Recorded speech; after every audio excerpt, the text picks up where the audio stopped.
తెలంగాణ రైతులందరికీ నమస్కారం అండి. రాష్ట్ర రైతాంగానికి తెలియజేయనగా ఏమనగా ఎకరం వరకు ఉన్న దాదాపు రైతులందరికీ కూడా అమౌంట్ అయితే పడుతున్నాయి. నిన్న చెప్పిన వంటి జిల్లాలు ఏవైతే ఉన్నాయో ఆ జిల్లాలో అమౌంట్ అయితే పడినట్లు సమాచారం.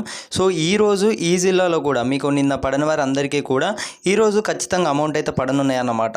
ఇప్పటికే రాష్ట్ర ప్రభుత్వం రైతు భరోసా నిధులు విడుదల చేసినట్లు సమాచారం. ఎకరం వరకు ఉన్నప్పుడు దాదాపు రైతులందరికీ కూడా అమౌంట్ అయితే పడుతున్నాయన్నమాట. ఈ ఎకరం కలిగి ఉన్నటువంటి రైతులందరికీ కూడా ఏ జిల్లాలో అమౌంట్ అయితే పడుతున్నాయి, అలాగే ఊర్లలో లిస్టుకు సంబంధించి కూడా జిల్లాల లిస్టుల వైగా అలా వస్తాయి అన్నమాట. మీ అమౌంట్ కూడా చూసుకున్నట్లయితే సో అలా వచ్చే వరకు ఆలస్యం అవుతుంది. చాలామందికి అయితే ఎకరం కానివ్వచ్చు 25 గుంటల వరకు ఉన్న దాదాపు రైతు సోదరులందరికీ కూడా అమౌంట్ అయితే పడుతుందన్నమాట. సో మీరు ప్రతి ఒక్కరైతే ఏం చేస్తారంటే మీరు పడ్డవారందరూ కూడా అన్న అమౌంట్ అయితే పడ్డది ఈ జిల్లా అని కూడా కామెంట్ రూపంలో తెలియజేయగలరనమాట.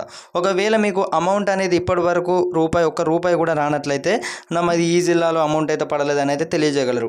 సో ఇటీవల చూసుకున్నట్టయితే రాష్ట్ర ప్రభుత్వం రైతు భరోసా నిధులకు అంతా సిద్ధం చేసిందన్నమాట. సో ఇటీవలే 1 ఎకరం వరకు ఉన్న దాదాపు రైతులందరికీ కూడా అమౌంట్ అయితే విడుదల చేయడం అయితే జరిగింది. చాలామంది అయితే అన్న అమౌంట్ అయితే ఇంకా మాకు పడలేదు అని అయితే చెప్తున్నారు. సో నిన్న మీకు పడని వారందరికీ కూడా ఈరోజు అయితే ఖచ్చితంగా అమౌంట్ అయితే పడనుందన్నమాట. ఇటీవలే రాష్ట్ర ప్రభుత్వం రైతు భరోసా డబ్బులకు సంబంధించి ఒక తుది నిర్ణయం తీసుకొని ఉన్నట్లు సమాచారం అన్నమాట. మీ అందరికీ కూడా ఈ అమౌంట్ అయితే పడుతున్నాయి. ఇప్పటికే కొన్ని జిల్లాలో దాదాపు చూసుకున్నట్లయితే 10% వరకు అమౌంట్ పడ్డట్టు సమాచారం అన్నమాట. చాలామంది రైతన్నలకైతే మెసేజ్లు అయితే రావడం లేదు.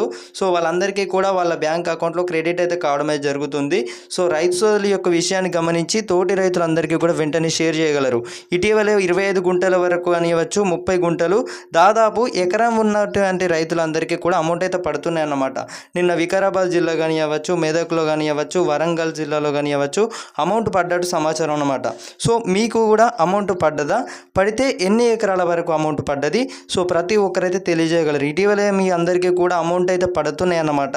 సో ఇటీవలే రాష్ట్ర ప్రభుత్వం కూడా ఒక గుడ్ న్యూస్ అయితే చెప్పనుంది.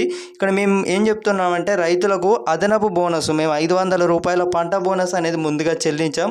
ఆ తర్వాత రైతులకు ఎకరానికి 12,000 రూపాయల చొప్పున సంవత్సరానికి ఒక సీజన్తో కలిపి 6,000 రూపాయలు అయితే యథావిధంగా మేము అమౌంట్ అయితే క్రెడిట్ అయితే చేయనున్నాం. సో ఈ అందరికీ కూడా అమౌంట్ అయితే చేయుచున్నాం అన్నమాట. మీ అందరికీ కూడా అమౌంట్ అయితే పడుతున్నాయి.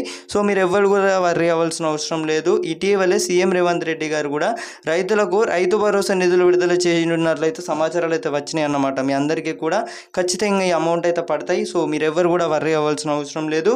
సో మీకు ఇప్పటి వరకు 1 రూపాయి కూడా పడనట్లయితే ప్రతి ఒక్కరైతే మీది ఏ జిల్లా, మీరు ఏం సాగు చేస్తుంటారు, మీకు ఎన్ని గుంటల పొలం ఉన్నది ప్రతి ఒక్కరైతే తెలియజేయగలరన్నమాట. సో ఈ 3 విషయాలు అనేవి కూడా చర్చ